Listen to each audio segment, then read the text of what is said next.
Ayan. So, yun. Ito yung makikita ninyo guys kapag pumunta kayo doon sa Butterbonias Collection. Sa shop po nila Bobet na nag-open.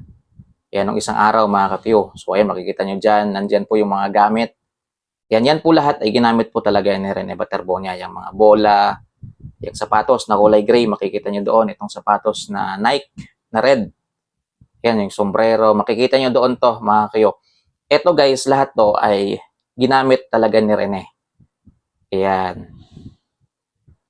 So, ito, senior high school, Rene Clark Butterbonia. Yan yung mga certificate. Yan yung sapatos. Ito palagi ko itong nakikita na suot niya, yung kulay red na Nike.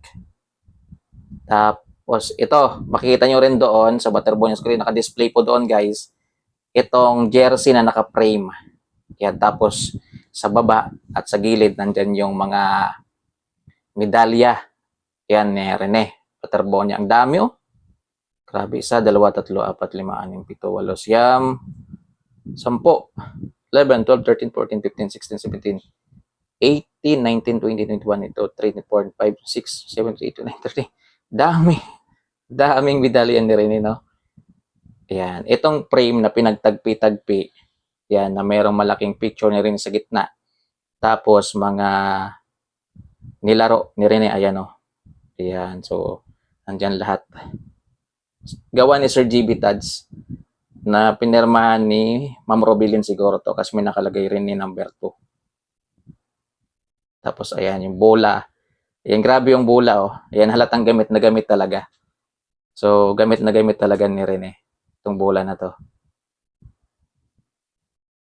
Ito, yung jersey na. Yung jersey ni Rene number 2 rin na Davao. Sa ano to eh. Yung mga picture frame na gawa ni Sir GB Touch. Yung iba rin kasi gawa ng mga ano, ng mga umiidolo kay Rene. Yung mga frame na yan na nandyan yung jersey ni Rene. Yan, ito, Pilipinas number 2. Ito, makikita nyo rin to guys kapag pumunta kayo. Napakaswerte po ng mga makapunta sa Butterbonias Collection. Makikita nila lahat yung mga sinuot na ni Rene. Yung mga sapatos, yung, ayun o. Yan, halata talagang gamit na gamit. Yung isa na yan guys, yung parang pink, yung sa dolo. Yan, palagi ko yung nakikita na suot ni Rene. Yan, yung Anta All-Star. Yan, number 2. Dabraa, number 2, na may muka ng eagle. Ganda oh. Ito yung mga damit na sinuot ni Rene. Mga jacket. Andyan din. Lahat talaga. Ito yung sapatos. Nalata ng lumang-luma na talaga. Mga ka-Q. Ito yung malita. Ito yung malita na dala-dala niya nung pumunta siya ng Maynila. So makikita nyo rin doon guys. Sa Butterbonias Collection. Ayan. Yung mga sapatos. Yung mga award.